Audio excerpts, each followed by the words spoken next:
मैं आपके लिए लेकर आया हूँ वृद्धि, जो कि डीएलएड प्रथम वर्ष प्रथम प्रश्न पत्र की पहले ही यूनिट का प्रश्न है, जिसमें हम देखते हैं वृद्धि का अर्थ।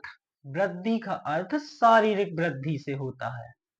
जैसे जैसे बच्चे बड़े होते हैं, जैसे जैसे उनकी उम्र आगे जाती है, वैसे ही उनके शरीर में विभिन्न प्रकार के परिवर्तन देखने को मिलते हैं। जैसे कि उनकी शारीरिक बनावट, उनके अंगों का आकार और उनकी शरीर की वजन के साथ-साथ उनके दिखावट में परिवर्तन देखने को मिलता है। साधारण तौर पर वृद्धि का अर्थ बच्चे के भीतर विभिन्न अंगों की कार्य करने की क्षमता, शरीर के विभिन्न अंगों की कार्य करने की क्षमता, शारीरिक वृद्धि द्वारा उसकी कार्य क्षमता का पता लगाया जा सकता है।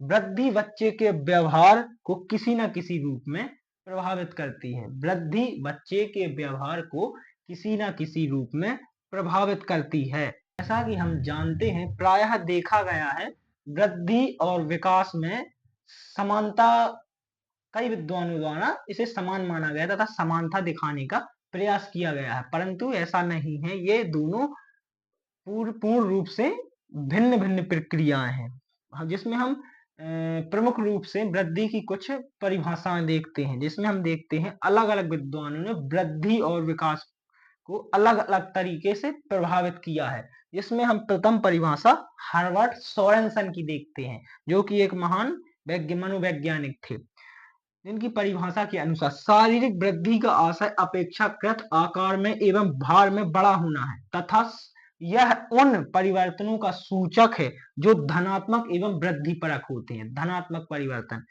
एवं वृद्धिपरक होते हैं। शारीरिक वृद्धि इंच, पाउंड या फिर इकाइयों में परिणाम स्वरूप से लाई जा सकती है या ज्ञात की जा सकती है। इंच मतलब लंबाई के लिए, पाउंड वजन के लिए तथा अन्य इकाइयों में भी ज्ञात की जा सकती है। यह हर्बर्ट सोरेनसन ने अपनी परिभाषा के द्वारा बताया है। वृद्धि से हम समझ सकते हैं कि जैसे ही एक नवजात शिशु का जन्म होता है, तब उसका आकार लगभग 2.5 से 3 किलो वजन का होता है तथा देखने में भी वह बहुत छोटा होता है, परंतु जैसे जैसे समय बीतता है, 15 दिन बाद, 1 महीने बाद तथा 6 महीने बाद उसके आकार एवं अंगों में परिवर्तन देखने को मिलता है तथा उसके वजन में भी परिवर्तन आता है। इस प्रकार हम वृद्धि को देख सकते हैं तथा उसी बालक की उम्र 1 वर्ष हो जाने के पश्चात वह लगभग खड़ा होना शुरू करता है तथा अपने पैरों के सहारे से चलना सीख जाता है तथा अपने हाथों का प्रयोग करना शुरू कर देता है। इसे वृद्धि में ही देखा जा सकता है।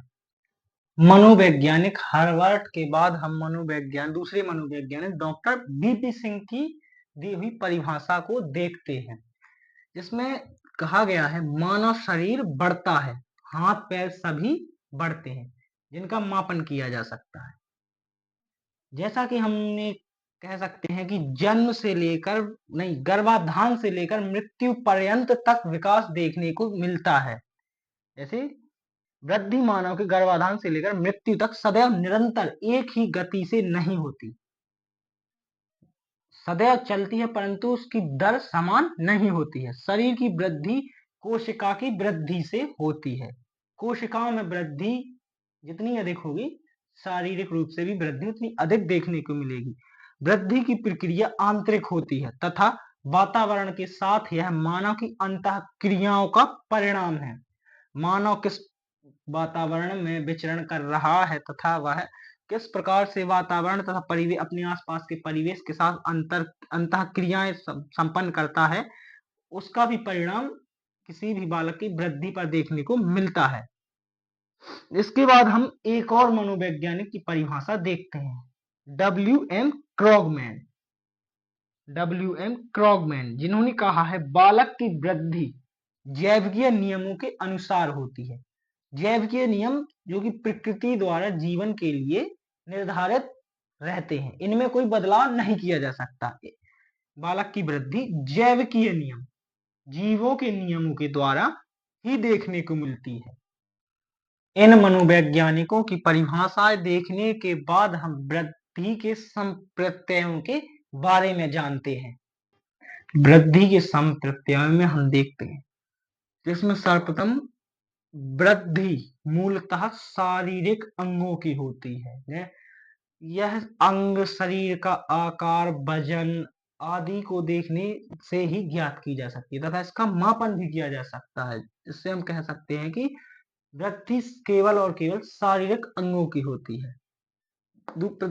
दूसरे में हम देखते हैं, वृद्धि गर्भाधान से मृत्यु पर्यंत होने वाली परिवर्तन की सतत प्रक्रिया है, जो निरंतर तथा सतत चलती ही रहती है। इसके बाद हम देखते हैं, यह प्रक्रिया आंतरिक तथा वातावरण से व्यक्ति की अंतः क्रियाओं का परिणाम है। व्यक्ति किस प्रकार के वातावरण में निवास कर रहा है, वह किस प्रकार की जलवायु में रह रहा है तथा वह किस प्रकार के परिवेश परिवार के सदस्यों के साथ रह रहा है, इसका प्रभाव भी वृद्धि पर देखने को मिलता है। तथा इसके बाद हम देखते हैं, वृद्धि परिणाम स्वरूप से मापनी होती है। वृद्धि परिणाम के अनुसार मापी जाती है। परिणाम ज्ञात होने पर भी ही हम कह सकते हैं कि वृद्धि की दर में क्या परिवर्तन हुए अथवा कितनी वृद्धि हो पाई है। इसके बाद हम देखते हैं, यह व्यवहार को प्रभावित करती है तथा उससे प्रभावित होती है। यह अपने आसपास के, जैसे मान सकते हैं कि अपने परिवार में ही वह अपने परिवार के अन्य सदस्यों को प्रभावित भी करते हैं बालक, तथा वह उनसे प्रभावित भी होते हैं। इसके बाद हम देखते हैं, यह लयात्मक तथा नियमित होती है। यह नियम से चलती है तथा यह लयात्मक होती है। परंतु यह भी है कि होता है कि वृद्धि सदैव समान रूप से अथवा समान दर से नहीं होती है। उसमें कभी ना कभी बदलाव भी देखने को मिलता है।